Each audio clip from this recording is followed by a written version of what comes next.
Ok.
¿Sabías que tener salud mental cuál es clave para poder tener felicidad en esta vida?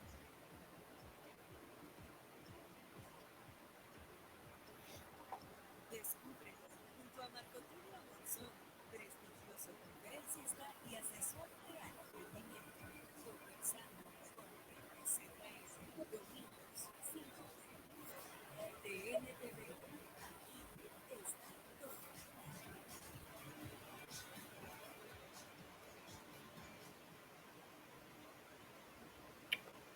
Muy buenas tardes, mucho gusto, bienvenidos a MZN. Mi nombre es Marco Tulio Monzón, conferencista y asesor de alto rendimiento. Hoy tenemos el placer de tener al doctor Héctor Martínez. Él está desde Miami, Florida. Él es de la Andrade Autonomous University. Él es el, ¿cómo puedo decir?, el rector para Latinoamérica, en el cual vamos a tocar un tema súper interesante, que es la educación universitaria para adultos. Y se van a dar cuenta que es un universo totalmente diferente y una gran oportunidad para que podamos cumplir nuestros sueños. Y ha sido el sueño de muchos. Héctor, y yo, perdonen, yo no le digo doctor, le digo Héctor, lo conozco desde hace mucho tiempo y ya estamos. Héctor, ¿cómo estás? Gusto saludarte. Gracias, Marco Tulio. Pues nuevamente agradeciendo la oportunidad que me estás dando para poder compartir con tu audiencia y con tu persona y de algo que me apasiona, que es realmente la educación. Yo creo que comparto mucho el artículo 26 de la UNESCO, donde dice que la educación es la única herramienta que nos va a hacer que la población pueda participar plenamente en cada una de las sociedades en Latinoamérica, ¿verdad? Entonces, gracias Marco Tulio por esta oportunidad y vamos a hablar un poco sobre educación. Excelente, Héctor, para poder tomar ya un poco mejor los conceptos y poderlos llevar avantes. A la educación para adultos se le llama andragogía. Sí, es correcto. Bueno, básicamente andragogía es una ciencia, es la ciencia de la enseñanza del adulto, así es como está conceptualizado la palabra andragogía, ¿verdad? Pero sí, se puede decir que es la educación para la gente adulta. Hablando del concepto de andragogía, ¿qué diferencia podemos encontrar, por ejemplo, entre pedagogía y andragogía? Bueno, la pedagogía, como si nos vamos a buscar el significado de esa palabra pedagogía, está compuesta por dos términos que son niños y gogía, que es ciencia. Entonces, la pedagogía es la ciencia de la enseñanza del niño, de aquella persona que no tiene ninguna experiencia de vida y entonces hay que modificar su conducta para que empiece también a tener conceptos con respecto a ciertos que le van a poder servir pues en la vida, ¿verdad? Y que necesitan aplicar dentro de todo su largo proceso de trabajo y de estudios de lo que le toca llevar a un niño. ¿Qué diferencia hay? Pues básicamente la pedagogía es la ciencia de la enseñanza del niño y la andragogía es la ciencia de la enseñanza del adulto. Pero podemos también colocar otro término, Marco Tulio, y es el término de la geriagogía, que es la ciencia de la enseñanza del adulto mayor. Eso significa que son los 3 momentos de la vida que uno va a pasar o que ha pasado definitivamente. Uno nace, crece, se reproduce y al final pues tenemos que morir y dentro de ese ínterin pues estamos en una etapa de la niñez, estamos en una etapa adulta y estamos en una etapa ya senil y nos toca entender que esas etapas tienen una forma diferente de enseñar. Y entonces la diferencia está en el concepto de a quién se le está dando la enseñanza-aprendizaje. Pero eso no significa que la pedagogía no pueda ser si lo podemos ver de esa forma, una herramienta que se complemente con la andragogía, porque hay metodologías que se utilizan, metodologías de enseñanza-aprendizaje que se utilizan en la pedagogía, pero que también son viables para utilizarlo en la andragogía. Entonces, esa es la diferencia, está básicamente en la forma en que se entrega la enseñanza-aprendizaje.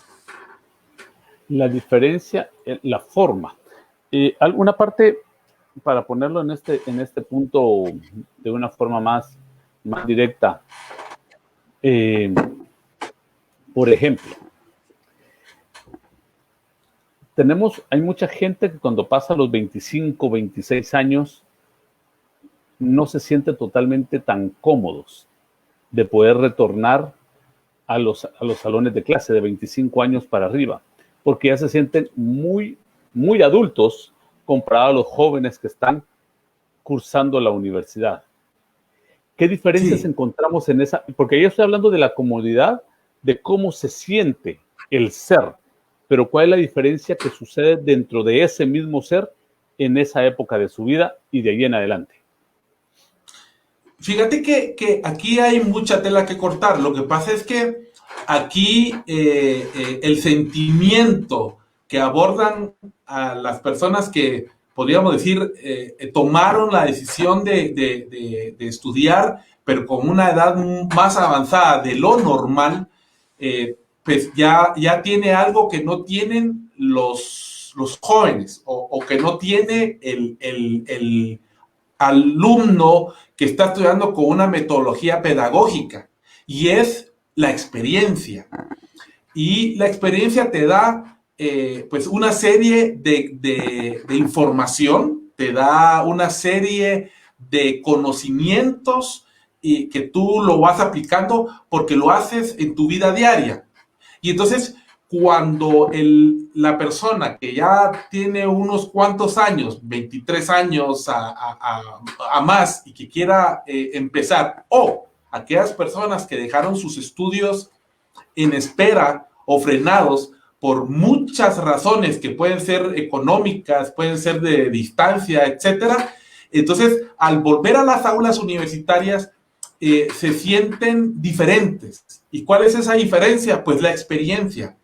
Porque empiezan a darse cuenta que muchas de las cosas que están aprendiendo en la universidad ya la han puesto en práctica. Entonces empiezan a darse cuenta de que pues había muchas cosas que no necesariamente tenían que pasar por las aulas universitarias para poder comprender, entender, y básicamente se está utilizando un pensamiento que es el empirismo, donde yo a través de mi trabajo, de mi actuar diario, pues tuve y pude obtener conocimiento que lo estoy poniendo en práctica. Los jóvenes, al contrario, son personas que están ávidos de conocimiento y que tienen la gana de querer aprender, porque el aprender te facilita poder realizar, poner en práctica ese conocimiento, y se le va a hacer mucho más fácil que el adulto que lo tuvo que experimentar, pues tal vez con puro trabajo, ¿verdad? Trabajo duro. Entonces, ese sentimiento es extraño, realmente es extraño porque podríamos decir que en cierta medida están en un mismo nivel cognitivo. Lo único que unos obtienen la teoría para ponerla en práctica y los otros obtienen la práctica para después enterarse de que esa teoría lo estaban ya utilizando. Entonces, entendieron que lo práctico tiene un nombre, tiene un concepto y es donde esa teoría. Esa es la diferencia, Marco. No, pero eso es una parte sumamente interesante porque las tendencias actuales de educación no solamente vienen en una situación de educación online, sino que la tendencia también viene ahora en venir y profesionalizar. Profesionalizar me refiero es reconocer la experiencia de estos adultos. Y hay en Estados Unidos, en Europa, en Australia, en Asia, y existen este tipo de instituciones que validan, certifican toda esa experiencia para que la persona pueda seguir profesionalizándose a otro nivel. ¿Es correcto? Es correcto. Y es que aquí hay un concepto bien interesante. A mí me gusta mucho escuchar a Sir Ken Robinson.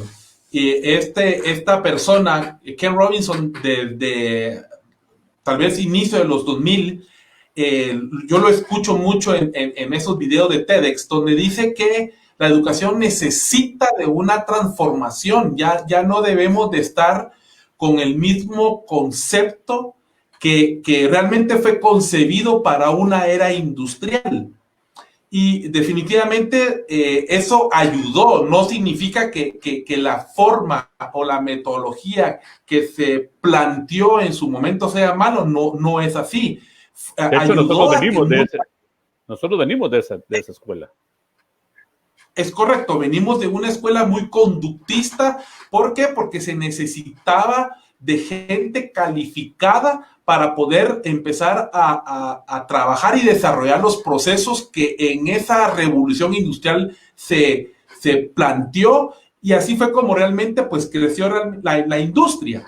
Entonces, mucha gente pues fueron aprendiendo, tenía que manejar estructuras muy particulares, se podría decir, eran momentos estancos, y unas personas deberían de estudiar cierta característica en sus procesos laborales, y eso es lo que toda institución educativa empezó a entregar.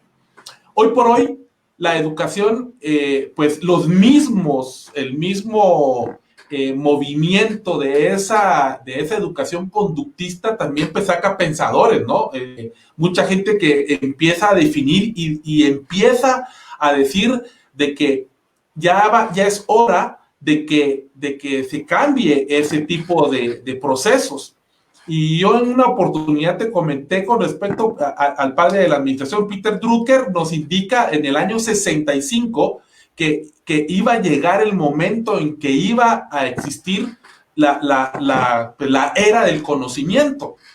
Y en el 2005, momentos antes de morir, él dice, ya hemos comenzado con esta era del conocimiento, y ahí empiezan a haber empezamos a retomar conceptos como los estudiosos de la educación nos dicen que debemos de manejar, por ejemplo, el utilizar las inteligencias emocionales para el trabajo, más no solo una evaluación de un IQ, de una inteligencia que te medían para decir si eras o no eras inteligente, y que había otro elemento como la inteligencia emocional que también es parte de un proceso.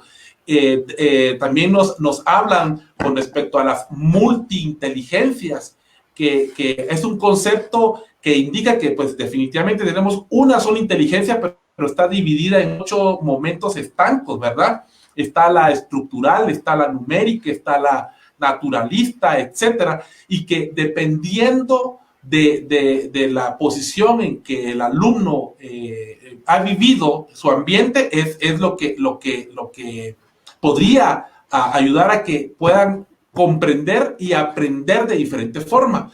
Ken Robinson indica que la forma en que hoy está estructurada la educación mata la creatividad.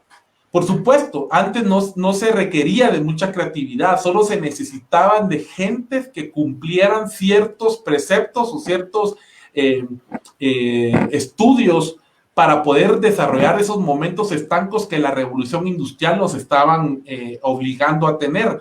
Hoy hay mucha gente, hoy la riqueza cognitiva que encontramos nosotros en la internet es tanta que entonces ya se necesita de un cambio de procedimiento. Y que Robinson nos dice que debe de ser una educación más orgánica, ya no es una educación lineal como nos lo colocó la revolución industrial, ahora es más orgánica. Es como cuando un agricultor va a preparar, y es que este es el concepto interesante, Marco Tulio, el agricultor prepara las condiciones para que esa planta, eso que está sembrando, vaya a crecer.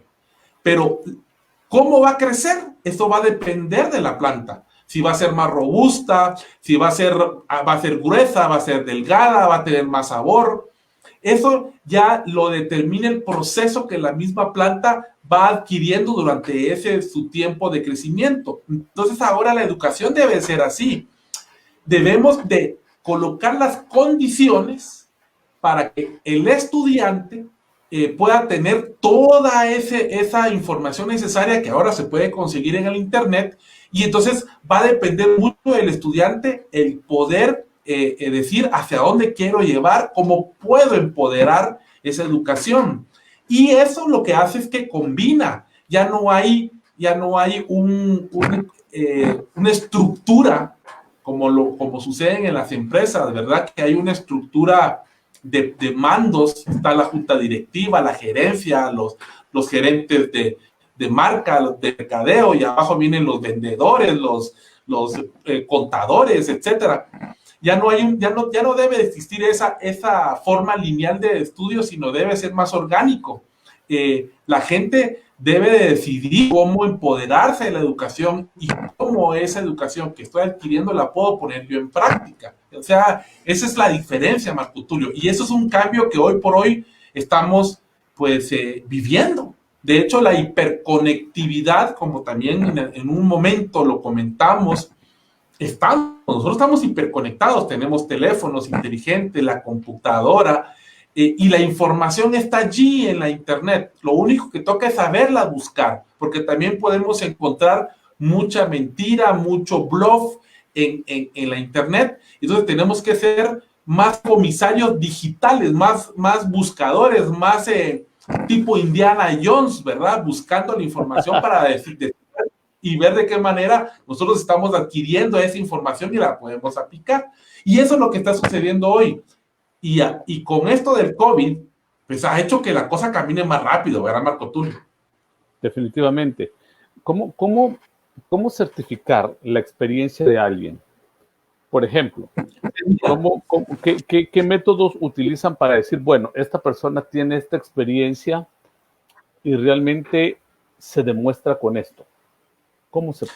Pues fíjate que las escuelas de pensamiento, que se podría decir que son movimientos que se desarrollaron tal vez 400 antes de Cristo, nos dio la base de lo que pudieron aplicar para esa educación lineal que todavía seguimos viviendo, pero también ahí existen pensamientos educativos que nos pueden dar la base para esa estructura orgánica de la educación. Y una de ellas es el constructivismo, otra de ellas es el heurismo, el positivismo, que son escuelas que han ayudado a decir, no, ahora se puede, de esta forma se puede enseñar. Recordemos que antes de la Revolución Industrial era maestro-aprendiz. Había una que le enseñaba a su aprendiz y así era como se desarrollaba la educación. Luego se formaron estos momentos estancos de alumnos y se dividieron por grados y comienza el conductismo a ser muy fuerte. Ahora, por supuesto que no se tenía una manera de poder determinar si alguien que había aprendido de una forma empírica era más profesional que una persona que haya adquirido conocimientos reglados sentados en una aula universitaria o escolar. Pero hoy la misma universidad nos dio esas herramientas. Ahora ya las metodologías de educación que pasaron por un proceso desde lo estructural memorístico, pasando por la semántica comunicativa, la semiótica comunicativa, y que concluyen en una metodología constructivista. Y el constructivismo, pues, si podemos dar un concepto teórico simple de lo que es el constructivismo, es saber hacer con el saber, para luego llegar a tener y llegar a ser. Pues, ser un profesional, ser una persona que tiene todo el conocimiento necesario para ponerlo en práctica y poder demostrarle que sí es un profesional en el área de la medicina, en el área de la ingeniería, en el área de la economía, en el área de las finanzas.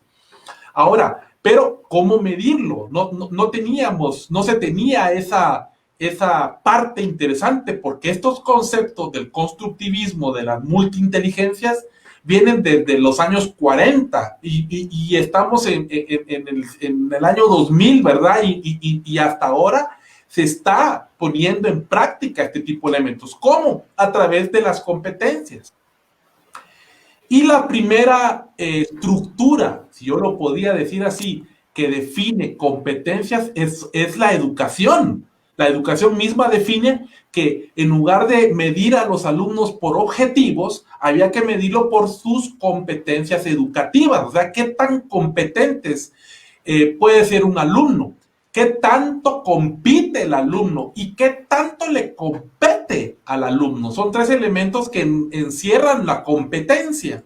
Pero una competencia es competencia si hay evidencia. Eso significa que si un alumno es competente, tiene competencia si demuestra que sabe hacer con lo que aprendió. De lo contrario, es una falacia.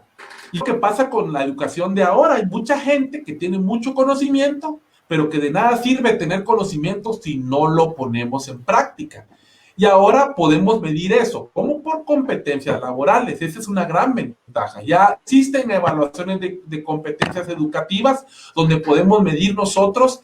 Por ejemplo, la base principal de las competencias educativas son las competencias lectoras, porque la competencia lectora es la que te empieza a desarrollar las demás competencias. Si tú no sabes interpretar, que es una competencia interesante, por ejemplo, la competencia de la interpretación.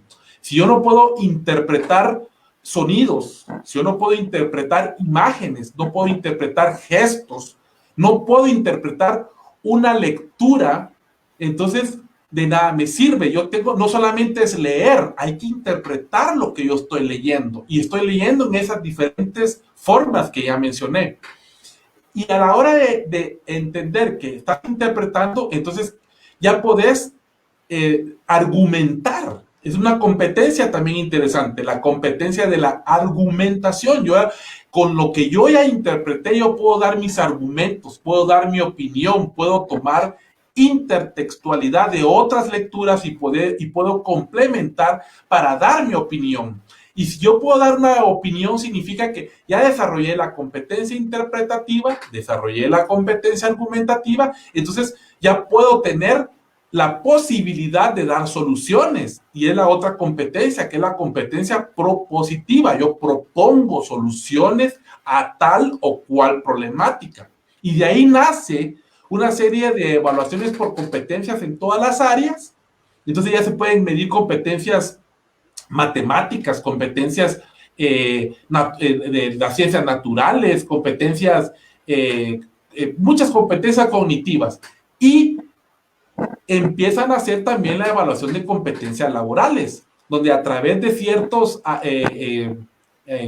mediciones de competencias blandas, que es una competencia blanda, pues son aquellas competencias que tenemos nosotros en nuestro ser, el poder hablar bien, el poder hacer buenas preguntas, el poder leer, el poder conversar, el poder jalar equipos, el motivar a la gente, el hacer que la gente llegue hacia una meta que ya se fue definida. Son competencias muy blandas, pero también existen las competencias duras, que por ejemplo son aquellas competencias que te miden te voy a poner ejemplos, cómo usar una máquina, cómo usar la calculadora, cómo usar el computador, cómo usar los aditamentos que estamos utilizando, Marco Tulio. El hecho de utilizar estas plataformas, esos te dan competencias duras. Y entonces ya hay evaluaciones, y esas evaluaciones que te miden la competencia cognitiva con las competencias blandas y duras en las competencias laborales, ya pueden decir, esta persona sabe, y no solamente sabe, sino sabe hacer con lo que ya ha aprendido y con toda esa experiencia que ha tenido, y lo puede poner en práctica, que al final ese debe ser la condición final de la educación: enseñanza, aprendizaje, para luego también enseñar a otras personas. Así se puede medir, Marco Tulio. ¿Cuántos años de experiencia debería de tener una persona para poder aplicar a un tipo para este tipo de educación? Mira, educación sí, definitivamente. Sí, la educación andragógica, sí, ese es uno de los requisitos. Y si lo queremos ver así, requisito, pero también puede ser una cuestión que no sea muy favorable para las personas. Por ejemplo, un alumno que acaba de graduarse del nivel secundario para pasar al nivel terciario, que es el nivel superior, pues no les va a ser más difícil entender cómo funciona una metodología andragógica. No calificaría porque no tiene la experiencia. Sí, no tienen la experiencia, tienen que salir del cascarón, ¿verdad? Pero si este joven que le tocó trabajar en las etapas de joven, de adolescente, inclusive en Latinoamérica, se mira mucha persona que estudió desde niño, esta persona ya ha adquirido una experiencia que entonces ya podemos nosotros medir y definir cuánto sabe hacer. Entonces podemos hacer ese tipo de evaluaciones que permitan que una persona pueda seguir un estudio en con una metodología andragógica. Pero por lo general se mide a una persona que tiene 23 años. 23 años quiere decir que a los 17 por promedio están graduándose, tienen 18, 19, 20, 21, 22, son 6, 5, 4 años. Con 4 años ya se puede medir pues parte de esa experiencia. Por supuesto que una persona que tiene 4 años de experiencia se va a llevar más tiempo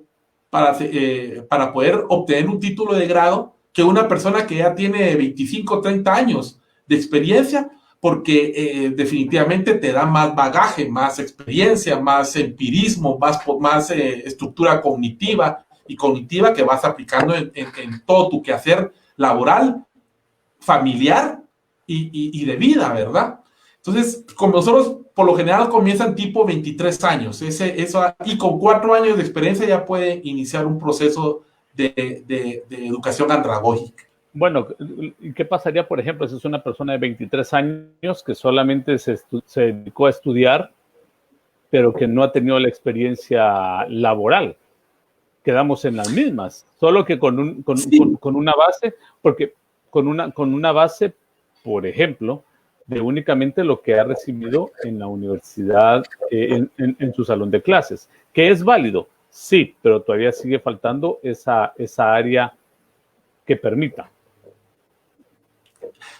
Por supuesto, recordemos que una persona que mucho, pero no lo ha puesto o no lo pone en práctica, pues realmente no nos sirve de nada, en el sentido de que esta persona va a llegar un momento en su vida que va a tocar que todo lo que aprendió lo tiene que poner en práctica. Y eso sucede cuando ya se están graduando. Cuando se están graduando y solo pasaron ese tiempo estudiando, le va a ser un poco más difícil el poder adecuarse, porque están en un mundo muy diferente al que viven aquellas personas que ya están trabajando, o sea, aquellas personas que son trabajadores que estudian y no estudiantes que trabajan, porque esa también es una gran diferencia. El estudiante que trabaja se va a dedicar más su tiempo al estudio que al trabajo. Entonces, la experiencia la va a adquirir, por supuesto, pero ellos están enfocados más en estudiar que en trabajar. Entonces va a estar, mira, son aquellas personas que están en trabajos, porque definitivamente su principal criterio es el sacar el título. Pero son muy pocas las personas que pues, piensan de esa forma. Uno como joven, pues comenzaste a estudiar, ya te crees realmente una persona adulta y entonces ya comenzás a gastar tu dinero, a cometer errores y luego de pronto, tal vez no digo que esto sea un error, pero de pronto te enamoras y decides casarte y no terminaste tus estudios, entonces realmente ya tu concepción de estudiante que trabaja ya no lo va a ser más. Ahora va a ser un trabajador que estudia. Entonces, el trabajo te va a dar mucha experiencia y vas a tener que ir delegando a más tiempo tus estudios, pero que se puede obtener. Hay gente muy disciplinada que es trabajador, que estudia y que es muy disciplinada en el sentido de que va sacando su carrera como debe de ser, pero se debe a su familia y se debe a su trabajo. Definitivamente, y eso impacta. ¿Por qué? Porque, Héctor, por ejemplo, la educación tradicional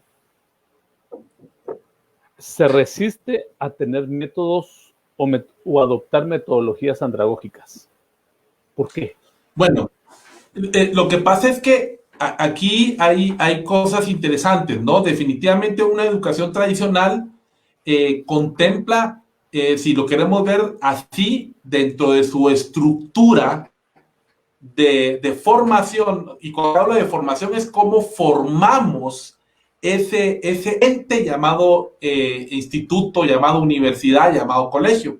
¿No? Tienen un concepto de que tienen que contratar catedráticos, tienen que tener sus aulas, entonces la estructura financiera es mucho más onerosa que alguien que puede optar por educaciones más en línea o andragógicas o constructivistas. Y entonces ese proceso de mantener esa gran cantidad de ese aparato es bien complicado. Entonces mucha gente les cuesta salir de ese pensamiento de tener esa estructura y que sí pueden pasar por un proceso a hacer un híbrido, ¿no? Para poder tener la educación.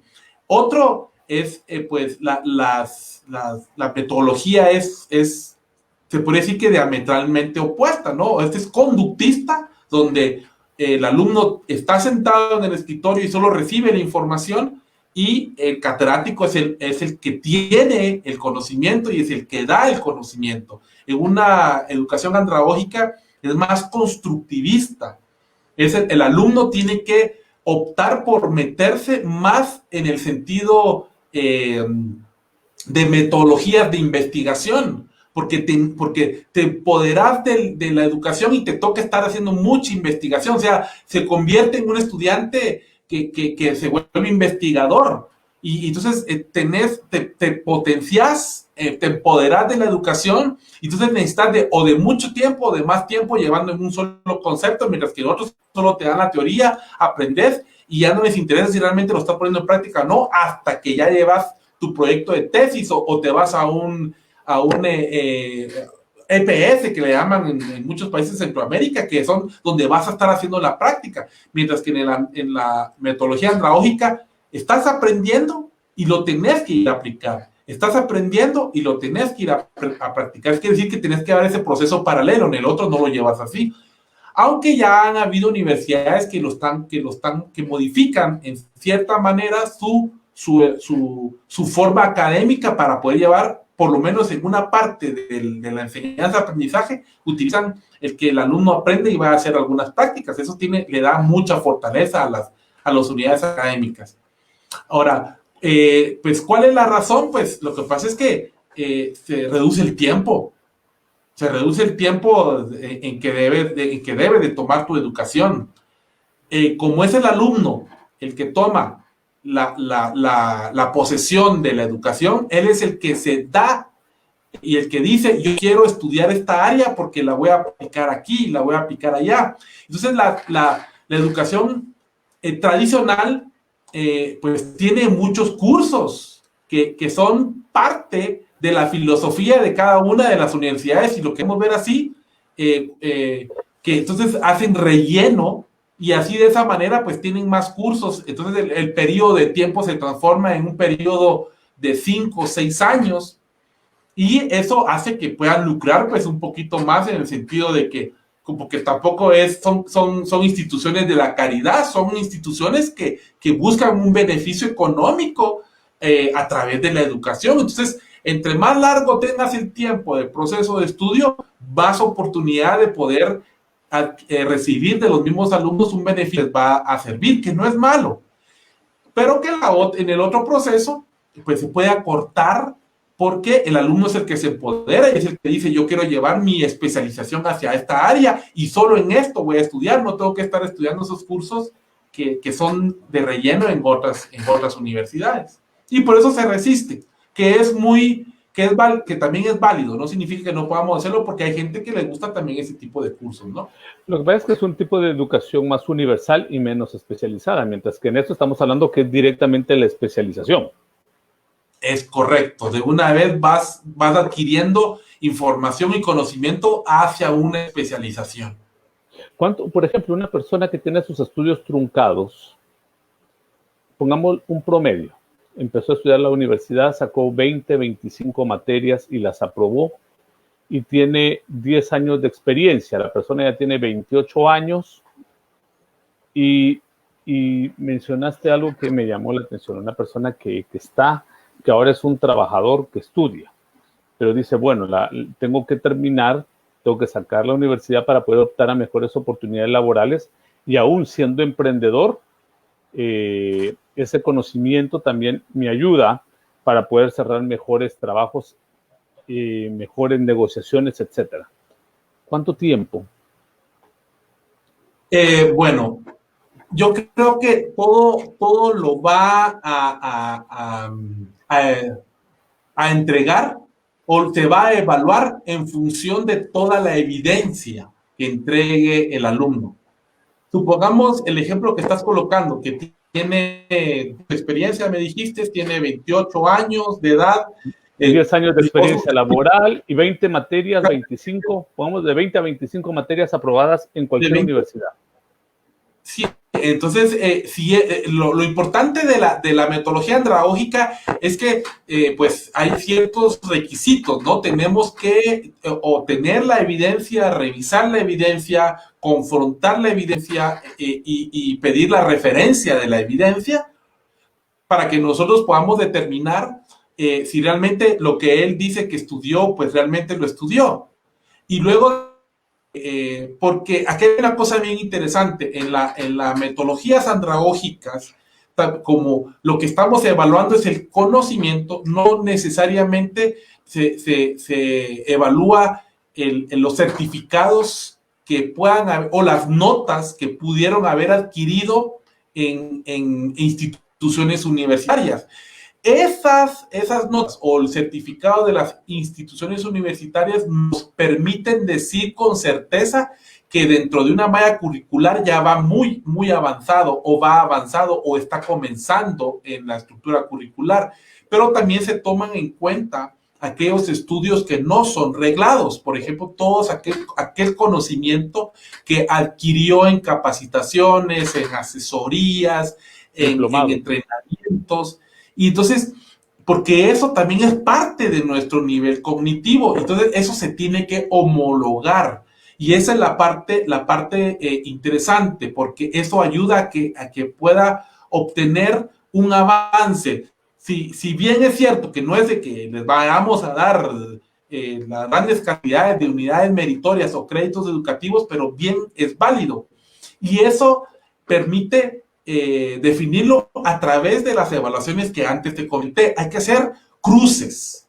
Entonces se toma la evidencia, se revisa la evidencia, y si, por ejemplo, esta persona que tiene 25 cursos, determinamos que sí los tiene, que tiene cierta experiencia que lo vamos a hacer a través de una evaluación de competencias laborales, que ahí nos permiten definir qué nivel de competencia tiene, hasta dónde conoce, qué ha puesto en práctica, cuántas competencias duras domina, cuántas competencias blandas domina. Eso nos permite desarrollar un buen registro del alumno y decir que una persona que más o menos, teniendo, por mi experiencia y sabiendo lo que tú me dices, una persona podría obtener pues un título de grado en unos 24 meses.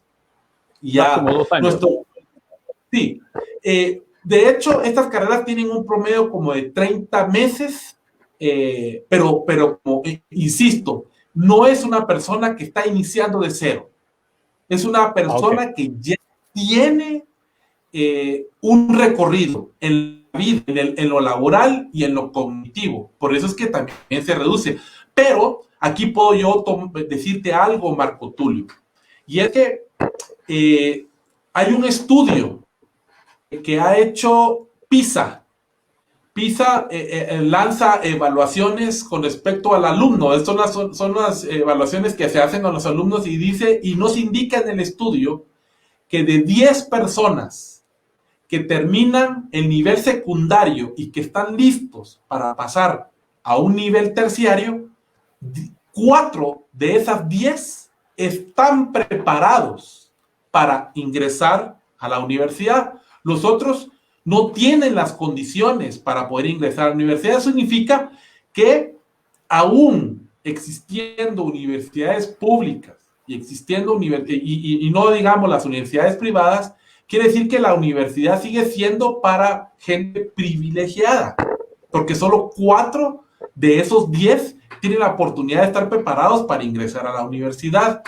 Pero hay otro estudio del Politécnico de México, donde indica que de esas personas que están preparadas para ingresar a la universidad, únicamente el 7% lo logra. Quiere decir que también hay una tamización, porque a pesar de que es un grupo limitado de personas, tampoco se tiene la capacidad de poderlos atender a todos. Entonces, quiere decir que de esos 4, casi, si sacamos el 7%, estamos hablando que, pues en números es nada, no es ni uno, pero digamos que uno logre ingresar a la universidad. Y entonces ya te imaginas esa cantidad de gente que logra ingresar a la universidad, y aquí viene el dato crónico, el dato que estremece. Al final, de todos los que estudian, solo el 1% termina su carrera. Eso quiere decir que hay un montón de gente en Latinoamérica y en el mundo que ingresa a la universidad, que que recibe algunos cursos, pero nunca lo termina. O sea, quiere decir que es un gran porcentaje de personas que dejan su estado de estudiante, de querer obtener un título de grado frenado. Y ese es a la gente que nosotros nos debemos.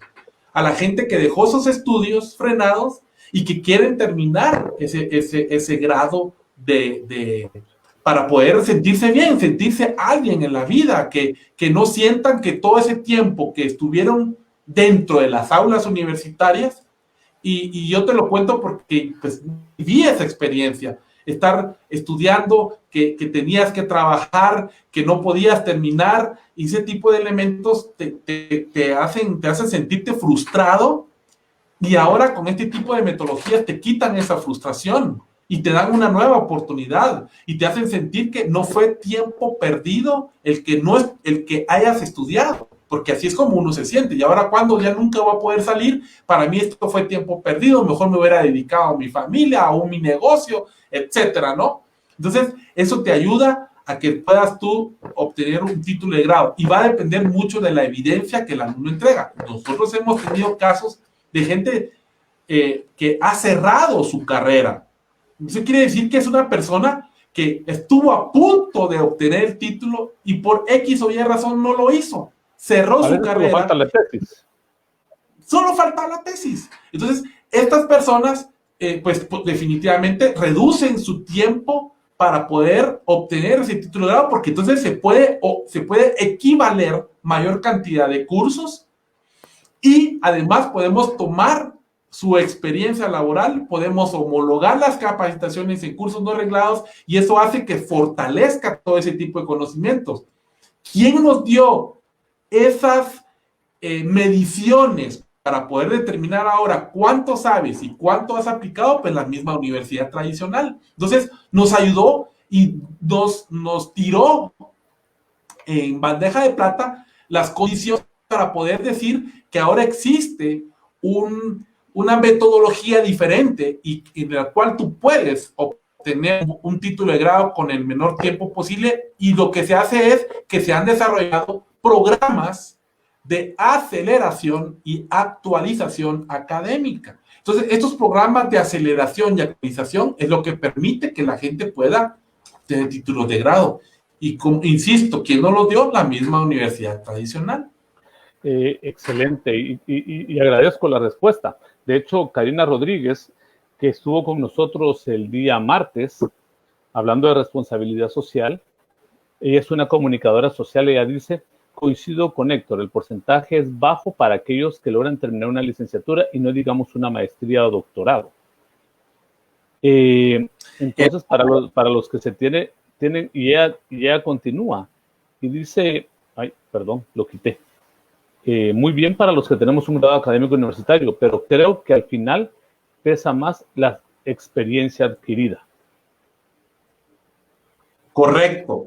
Pesa más la experiencia adquirida. ¿Y qué es lo bonito de estas metodologías de enseñanza, como lo es la andragógica? Yo le llamo, tenemos una metodología andragógica, una metodología constructivista, pero no solamente eso, es heurística, rompe todos los esquemas, que hace que las personas que tengan experiencia ahora puedan ser validados y podamos determinar que pueden obtener su título. ¿Que somos los únicos? No. Por ejemplo, y tú bien lo mencionabas, Marco Tulio, por ejemplo, en México está el Consejo Nacional de Normalización de Competencias Laborales, que también evalúa las competencias cognitivas y permiten a aquellas personas que tienen experiencia, mucha experiencia, obtener un título de grado con un examen único. Fíjate que nos lleva camino adelante. Entonces ellos miden su experiencia y dicen, no, esta persona sabe mucho, esta se merece tener un título de grado por todo lo que ha aprendido en su tiempo de vida. Son personas que obtienen el título tal vez a los 50, 60, 65 años, ¿verdad? Pero también es aplicable para aquellas personas que tienen 4 o 5 años de experiencia laboral y que se han sentido frustrados o han dejado sus estudios en espera y que lo puedan obtener. Lo hacen a través del Consejo Nacional, la Red Conocer se llama eso en México. En España existen también, desde el mismo Ministerio de Educación, hace evaluaciones para que puedan obtener certificados de esa experiencia y poco a poco, obteniendo certificados, puedan llegar a tener también un título de grado terciario o universitario. Y ahorita, pues Latinoamérica está cambiando un poquito en este tipo de concepto. Tiene que haber mucha evaluación de competencia, mucha evaluación de cognitiva, de educativas, y solamente se va a lograr si entendemos que la educación ya no debe de ser una educación lineal, debe ser una educación orgánica. Nosotros solo debemos de preparar el ambiente de donde los alumnos van a ir creciendo y que sea el alumno que se empodere de la educación, decida con respecto a hacia dónde quiere llevar su profesión y su especialización. Héctor, ustedes como Andragogy Autonomous University, ¿qué certificaciones de respaldo tienen? Porque es algo muy importante, porque hay muchas universidades andragógicas, hay varias, pero las acreditaciones son importantes, porque las acreditaciones son las que te respaldan.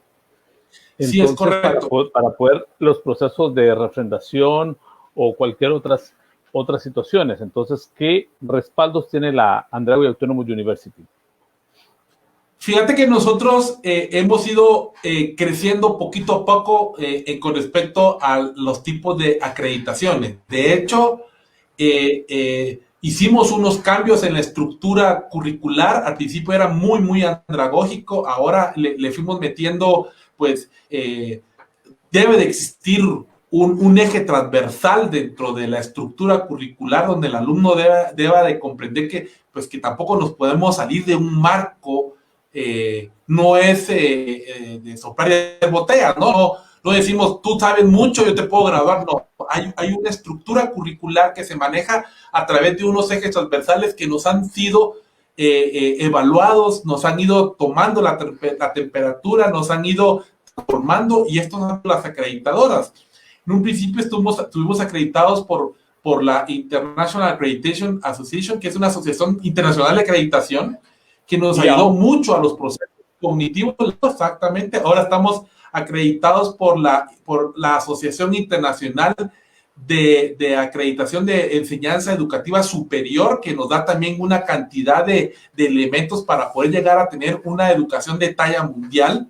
Pero esto solo nos permite, bueno, de hecho, nosotros estamos en Miami y en la Secretaría de Educación de Miami nos permite dar educación de carácter supranacional. Eso significa que solo podemos dar educación a los alumnos extranjeros, de tal forma que tenemos que tener una acreditación para poder sacar la evaluación de estudiante extranjero, y eso lo hacemos a través de la California University, que nos otorga unas evaluaciones para poder sacar esos documentos de estudiante extranjero, y permiten decir que nosotros estamos a la altura de una universidad americana y de una altura de una universidad de talla mundial. Pero todavía estamos mucho más allá. Hemos logrado... Permíteme. Antes de llegar a esa parte. Esa acreditación de la California University, que es lo que se entiende es, hasta donde logro comprender, el título que ustedes tienen del estado de la Florida, con el apostillado les permite graduar personas extranjeras bajo la reglamentación educativa del estado bajo el estado de la Florida, ¿correcto? Pero en Estados Unidos existen 4 regiones educativas, y una de esas es la California, la California University, la que estabas mencionando. O sea que esa es una acreditación federal que les abre las puertas para todas las acreditadoras o todos los estados de Estados Unidos, Canadá, y si no estoy mal, ellos están también con todo lo que es la Unión Europea. ¿Es correcto? Sí, de hecho, lo que pasa es que nosotros tenemos la autorización de dar educación de carácter internacional y supranacional. Eso significa que estamos hablando de que es exactamente el mismo ejemplo de un alumno que viaja hacia los Estados Unidos, estudia en una universidad americana y luego le toca retornar a su país y tiene que hacer una serie de trámites para que sus documentos sean válidos en el país de origen. Eso quiere decir que él es un estudiante extranjero, es un estudiante que estudió en el extranjero. Y entonces debe de tener ciertos documentos que amparan que esa documentación es de una institución extranjera.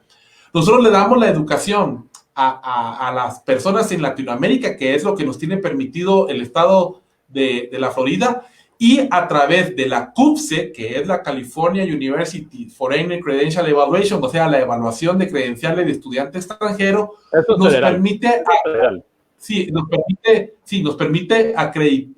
definir de que este estudiante estudió en una universidad que tiene las mismas características de una universidad americana. Entonces, y además les puede dar hasta un carnet profesional. Lo que permite esto es que el alumno, si desea participar o actuar en la región norte, o sea, todos los Estados Unidos, Canadá, él pueda, a través de ese tipo de documentos y a través de un carnet profesional que también lo otorga la CUPCE, pueda solicitar el permiso de activar su conocimiento en una actividad profesional, por ejemplo, pedir licencias de trabajo en el área de ingeniería, en el área de las ciencias económicas, en el área de finanzas.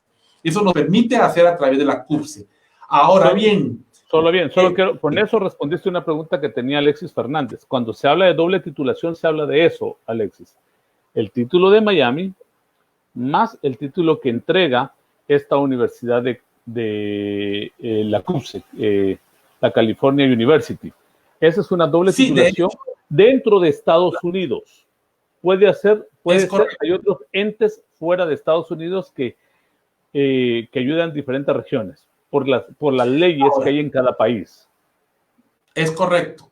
La doble titulación significa que es un título de otra institución universitaria, pero que reconoce los cursos y la estructura curricular que obtuvo de la primera universidad. En este caso, Andhra y Autonomous University entrega títulos de nivel supranacional e internacional y obtiene una doble titulación de otra universidad que reconoce que esos cursos son paralelos e iguales y que tienen el mismo valor académico de esa universidad.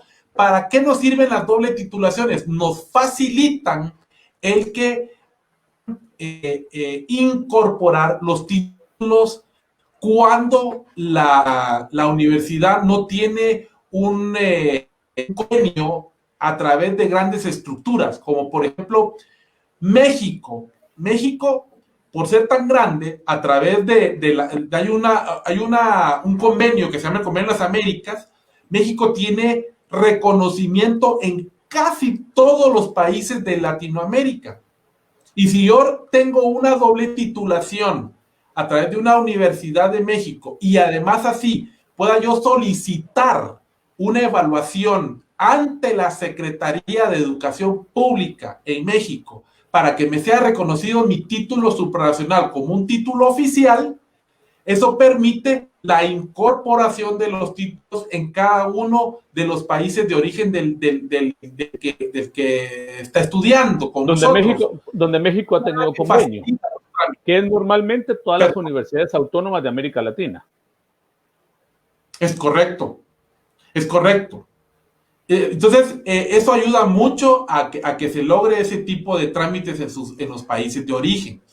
Por supuesto que tienen que pasar una evaluación, no es nomás así, o sea, es como una evaluación por suficiencia, porque nosotros facilitamos el camino a que este estudiante tenga su examen de suficiencia y se desarrolle por vía de las competencias laborales y cognitivas.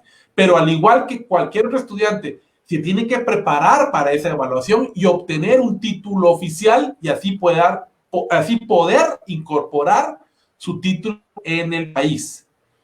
Eso lleva un proceso. Eso ha logrado la Universidad Autónoma Andrológica, que hemos logrado una serie de alianzas estratégicas con universidades en Latinoamérica como en Estados Unidos, de tal manera que podamos facilitar esa incorporación, porque aún no hay una reglamentación general en toda Latinoamérica de qué son los elementos que puedan permitir para lograr una incorporación de los títulos. Entonces tenemos que hacer una serie de alianzas para que sean esas universidades que tienen esos convenios y podamos nosotros incorporar los títulos en cada uno de los países. No sé si me expliqué, Marco Tulio. Sí, totalmente. Hasta donde sé, ustedes tienen convenios aproximadamente con 20 universidades entre Estados Unidos y Latinoamérica. Porque, es correcto, de hecho. Porque con los convenios de Estados Unidos, de una vez ustedes amarraron los convenios con la Comunidad Europea. Entonces, está cubierto toda Europa, Australia, toda Norteamérica por medio de CUBSE. Irlanda y toda parte ahí podemos nosotros Países Bajos, ayudar en ese elemento. Correcto. Entonces, es correcto. Es parte de ello. La vez pasada que estuviste con nosotros mencionaste que es un tipo de educación que puede ser más asequible, o sea, más económica a raíz de que al manejarse por medio de una plataforma web, los costos operativos estructurales que tienen las universidades tradicionales cambian, obviamente, y eso permite que pueda ser más bajo. Y yo sé que hoy tú traes una oferta educativa para aquellas personas que de ahora en adelante requieran poder y eso solo es una oferta o es una situación que es por la pandemia, ¿correcto? O sea, solo dura 1 o 2 meses, por ahí está el asunto, ¿correcto? Es correcto. Hemos tratado de... Mira, la pandemia vino a afectar a muchas personas pues en su bolsillo, se podría decir, ¿no? Y queremos nosotros pues seguir colaborando. Nosotros estamos convencidos de que tenemos que democratizar la educación. Entonces, y esa democratización es para que no solamente sean, como te comenté al inicio de este programa, que es un privilegio solo para algunas personas. Queremos que muchas personas pues logren obtener ese título de grado. Yo te mandé una oferta y yo sí quisiera que de pronto, si tuvieras el tiempo de presentarla, ahí están los la tenemos regulares. Este es el costo regular por una licenciatura, ¿es correcto? Es correcto. Y ahí hemos colocado una serie de bonos extras para que puedan tener, por ejemplo, el grado en costo regular en licenciatura tiene un valor de $5,650. Pero aparte de eso, pues tenemos otra cantidad de bonos. Por ejemplo, tenemos las 3 baterías de 12 evaluaciones de competencias laborales y esa es porque así otorgamos una certificación internacional de cada una de las competencias que el alumno va adquiriendo. Pero esto es una certificación internacional, esto te da más valor en tu currícula.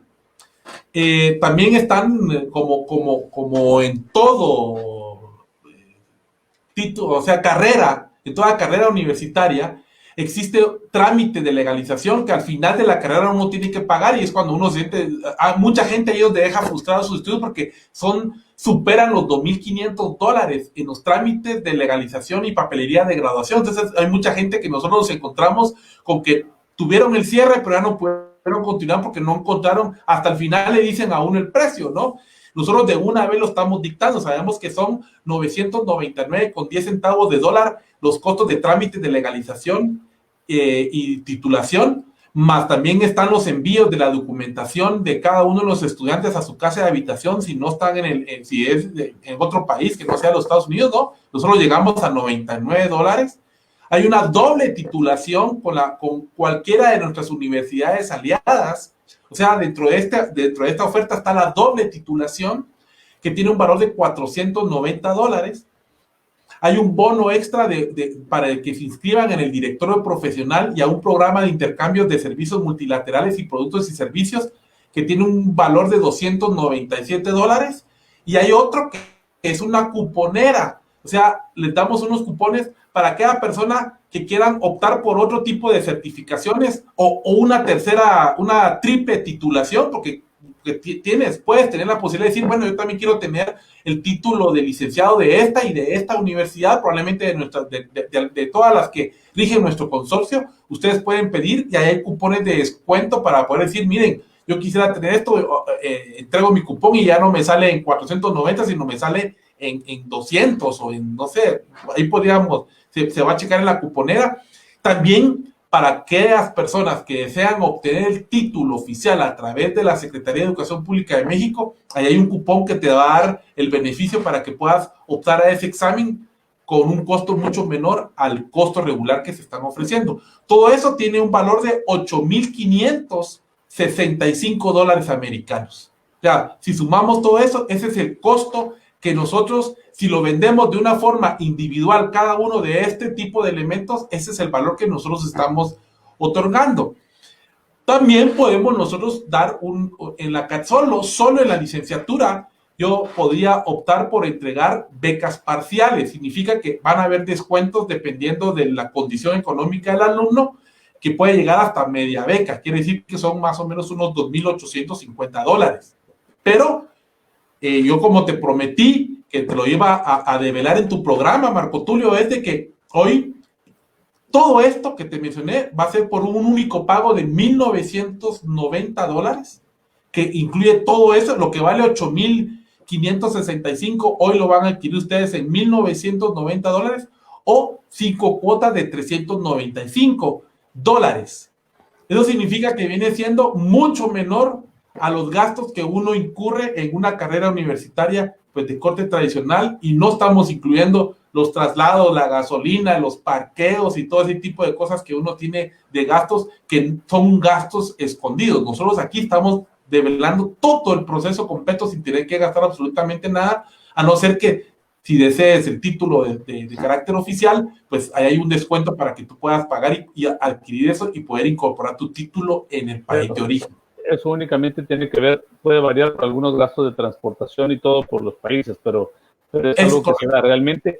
Y para poder optar por esto, ustedes tienen que decir que vieron esta entrevista aquí en MZN. Así es de correcto. simple. Y se les manda una carta de oferta académica donde ya se incluye después los gastos de transporte, pero al final sigue siendo una oferta sumamente económica, mucho más baja de lo que se puede manejar. Entonces, ya sea un único pago de 1.990 o 5 cuotas de 395, a eso solo, ojo, no va incluido gastos de graduación. No, sí, no sí, va incluido los gastos de graduación. Lo que no va incluido es el examen para la obtención del título oficial. El examen, los gastos y las variantes, porque qué tal si es alguien de la Argentina, o sea, no es lo mismo el envío no es lo envío, el envío a la Argentina que el envío de Miami a México, o sea que es una situación que en esa parte hay que tomar en cuenta de que es así. Entonces, correcto. Entonces, excelente, muy bien, realmente.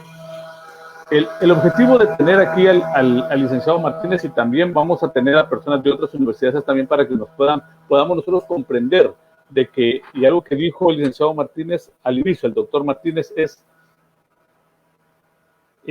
no es el mismo pago único para la maestría, eso es solo para licenciaturas, nuestro querido Héctor Matute. Las maestrías tienen un costo diferente,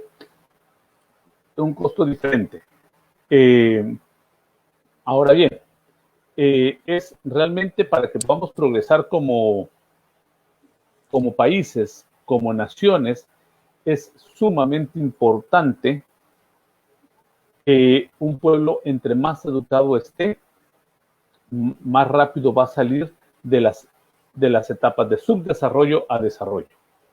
Si nosotros nos utilizamos a nosotros mismos, vamos a ayudar a nuestro país, no solo a nosotros, a nuestra familia, a nuestros trabajos, a nuestra sociedad. Y el porcentaje de personas que logran salir de sus estudios universitarios es muy bajo. Y esta es una gran oportunidad. Yo puedo realmente he conocido a personas como Héctor Matute, que se graduó de la Universidad Andraógica, cómo él ha ido progresando y ahora es un empresario que hace poco escribiéndome me decía, ahorita la situación está un poco dura, pero realmente es un empresario que ha permitido por medio de un título universitario, que ha crecido por medio de él. Y es un graduado de la Andrago Autonomous University. Sí, para acotar lo que decías, el artículo 26 de la UNESCO dice que no solamente la educación, que solamente con la educación podremos salir de la pobreza y participar plenamente de la sociedad. Lo interesante de este artículo, porque así hace que los niños, jóvenes y adultos se puedan empoderar.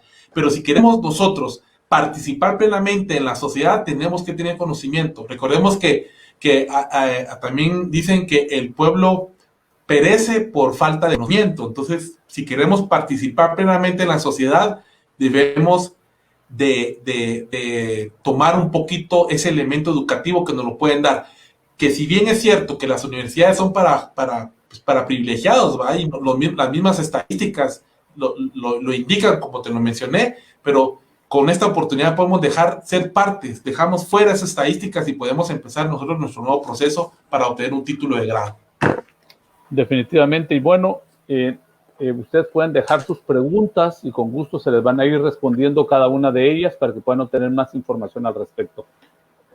Sí, doctor Martínez, conocido en el bajo mundo por mi persona como Héctor, te agradezco todo este tiempo por la forma en la cual nos has orientado, que hay muchas personas y lo maravilloso de esto, como lo hablábamos, es que no es la gente que nos mira ahora, sino las personas que se van a quedar después viéndolo y tener una oportunidad de poder obtener educación universitaria de clase mundial a costos mucho más bajos. Gracias por lo que hacen, por su labor, y este espacio siempre está abierto para ustedes, para que puedan venir y traernos las buenas nuevas que puedan ayudarnos a todos los países de América Latina a salir de esta crisis, y especialmente ahora que necesitamos gente más preparada que nunca y que ponga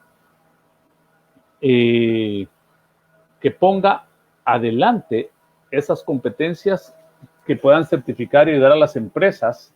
Y perdón, frente a mí tengo una área que puede ayudar a las empresas a salir adelante. Porque es así. El conocimiento más la experiencia nos va a ayudar a que podamos salir adelante de esta crisis en la cual estamos. ¿Es correcto? Sí. Pues gracias, Marco Tulio, el espacio. Yo te agradezco mucho. Ha sido muy abierto con nosotros. Cada vez que necesitamos ese espacio nos los has permitido, y estamos pues para apoyar pues a la población que tiene la experiencia y que quiera obtener un título de grado. Tenemos también una serie de programas que podemos nosotros pues más adelante ofertar para que puedan tener esa oportunidad. Te agradezco mucho, Marco Tulio. Gracias. Y siempre con las nuevas ofertas o situaciones, si ustedes quieran, aquí estamos dispuestos a abrir el espacio porque nos interesa que realmente toda la gente pueda conocer esas opciones. Y te invitamos, mañana tenemos un viernes social. No siempre transmitimos los viernes, muy rara vez, pero mañana sí, tenemos un viernes social. Te invitamos a que mañana vamos a tener desde Guatemala al productor de teatro, de televisión y de radio y actor, el actualmente cómico número 1 de Guatemala, y también que está catalogado el número 1 para Centroamérica. Tenemos a Hugo Aldana, Teco el Huiteco, donde nos va a hablar sobre su vida el día de mañana. Entonces, va a ser un viernes social. Entonces, gracias, Héctor, y un placer. Nos vemos en la próxima. Te agradezco mucho, Marco Tulio. Nos vemos. Un placer. Muchísimas gracias. Saludos.